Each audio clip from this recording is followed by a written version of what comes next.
गांव में अनाजी नाम का एक आदमी रहता था।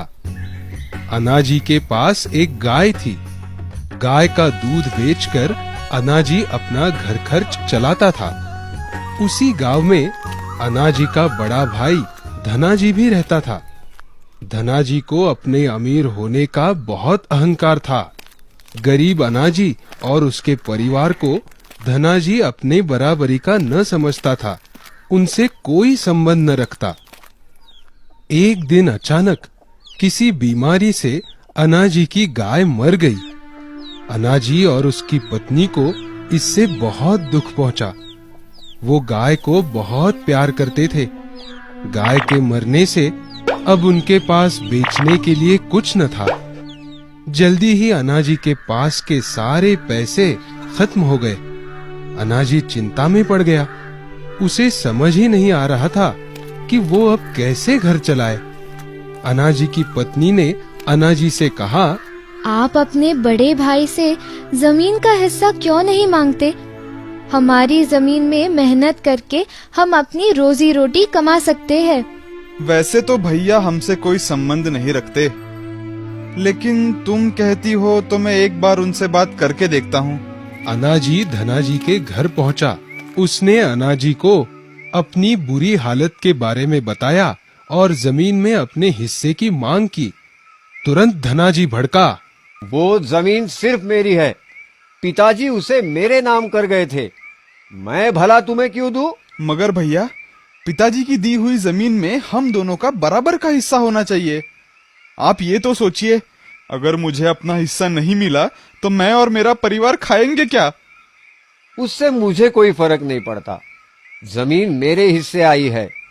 तुम्हारे हिस्से में आई है ये चक्की।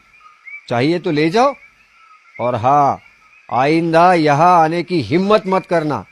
धनाजी के इस बर्ताव से अनाजी बहुत दुखी हो गया। चक्की थैले में डालकर वो वहां से निकला।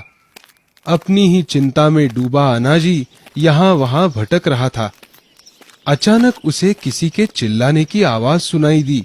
उसने ऊपर देखा तो कोई चीज तेजी से गिरते हुए उसी की ओर आ रही थी। जैसे ही वो उसके करीब आई, अनाजी ने उसे अपने दोनों हाथों से पकड़ लिया। वो कोई चीज नहीं बल्कि एक पूरा का पूरा आदमी था। आसमान से टपका था। अरे अरे, कौन हो आप और कहां से आए? मैं एक जादूगर हूँ। अपनी छतरी लेकर आसमान में उड़ रहा था।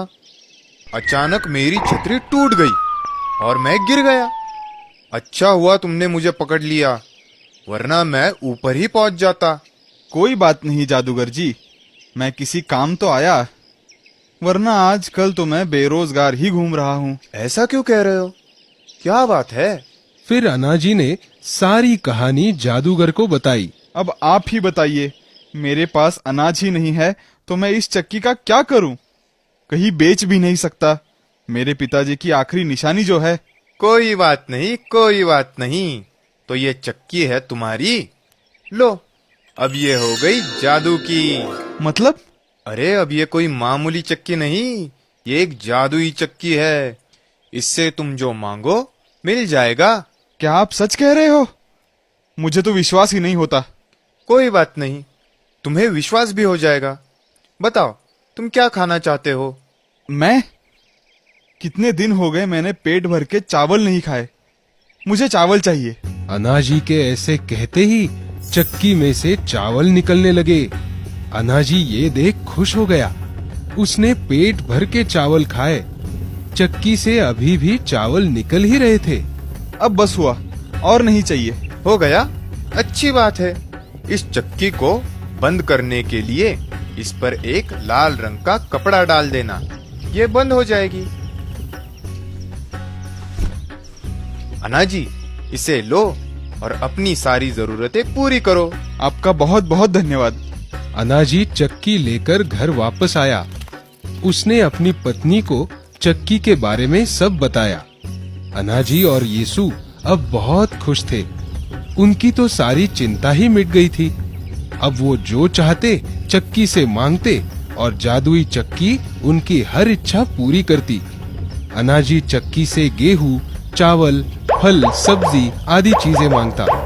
उनकी जरूरतें पूरी होने पर वो बची हुई चीजें बाजार में बेच देता। देखते ही देखते अनाजी अमीर हो गया। उसने अपने लिए एक बड़ा घर और खेत खरीद लिया। अनाजी की ये उन्नति धनाजी से देखी नहीं जा रही थी। वो मन ही मन अनाजी से जलने लगा था। भला अनाजी इतनी जल्दी अमीर कैसे हो गया? कल तक तो खाने पीने तक के लाले पड़े थे उसके। एक बार देखना पड़ेगा ये करता क्या है जो इतना अमीर बन गया है। एक दिन धनाजी अनाजी के घर गया और चोरी छिपे खिड़की में से झांकने लगा। उसने देखा अनाजी चक्की के सामने खड़ा था और उसे कुछ मांग रहा था। और फिर चक्की अपने आप चलने लगी। उसमें से शक्कर निकलने लगी। अनाजी की पत्नी शक्कर बोरी में भर रही थी। हाँ, चक्की में से शक्कर निकल रही है? ये कैसे हो सकता है? धनाजी ने दोबारा मुड़कर देखा तो चक्की में से सूजी निकल रही थी।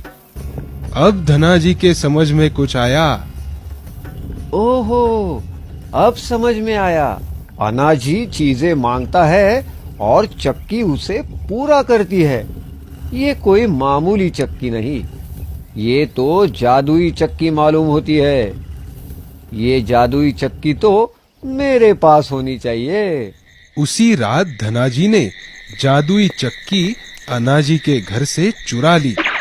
उसने सोचा चक्की के साथ अब गांव में रहना मुमकिन नहीं। कहीं अनाजी को मालूम हो गया तो?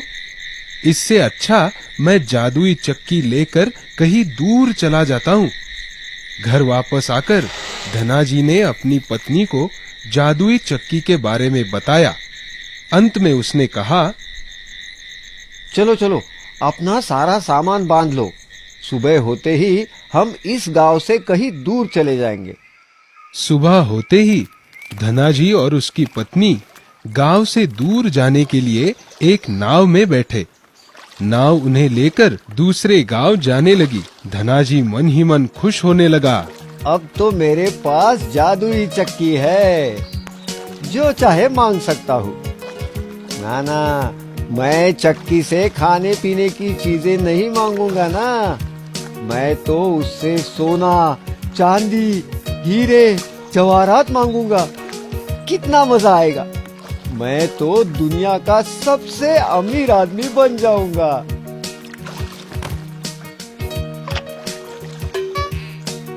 अजी सुनते हो, सुबह जल्दी जल्दी मैं सब्जी में नमक डालना ही भूल गई। अब नमक कहाँ से लाऊं? बिना नमक के खाना मेरे हलक से उतरेगा नहीं। अरे कोई बात नहीं भगवान, अब भी नमक हाजिर करता हूँ। धनाजी ने थैले में से चक्की निकाली और उससे नमक मांगा। चक्की घूमी और नमक निकलना शुरू हो गया। धनाजी ने मुट्ठी भर नमक अपनी पत्नी को देते हुए कहा, ये लो नमक। इतना बस है कि और दूं? अरे बस बस, सिर्फ नमक थोड़े ही खाना है। बस हुआ, और नमक नहीं चाहिए। ठीक है, चक्की बंद कर देता हूँ। धनाजी ने चक्की को रुकने को कहा। चक्की रुक जाओ, और नमक नहीं चाहिए। मगर चक्की नहीं रुकी। अरे सुना नहीं, बस हुआ। मगर चक्की ऐसे थोड़ी रुकने वाली थी। वो तो चलती रही। नमक बाहर निकलता रहा। ठहरो, अब बस हुआ। अरे चक्की को कैसे बंद करते हैं ये तो मैंने देखा ही नहीं। चक्की चलती ही जा रही थी। नाव में नमक का ढेर बढ़ते ही जा रहा था। धनाजी की पत्नी परेशान होने लगी। अजी ये क्या हो रहा है? बंद करो इस चक्की को, वरना हमारी नाव डूब जाएगी। अब डर के मारे धनाजी की हालत खराब होने लगी। चक्की बंद करने के लिए उस पर लाल रंग का कपड़ा डालना होता है, ये तो उसे मालूम ही नहीं था। चक्की को बंद करने के लिए उसने बंद शब्द के सारे समानार्थी शब्द बोलने शुरू कर दिए। ठहरो, रुक जाओ, बंद हो जाओ, खत्म करो। अरे अरे बस भी करो। मगर चक्की रुकी नहीं। नमक के बढ़ते वजन से नाव डूबने लगी। समाप्त, अंत, इति श्री, नाश, विरह, मृत्यु।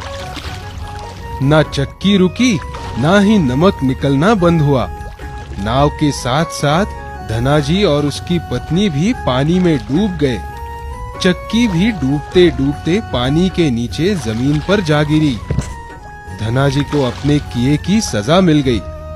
चक्की पानी में अभी भी चल रही है, उसमें से अभी भी नमक निकल रहा है।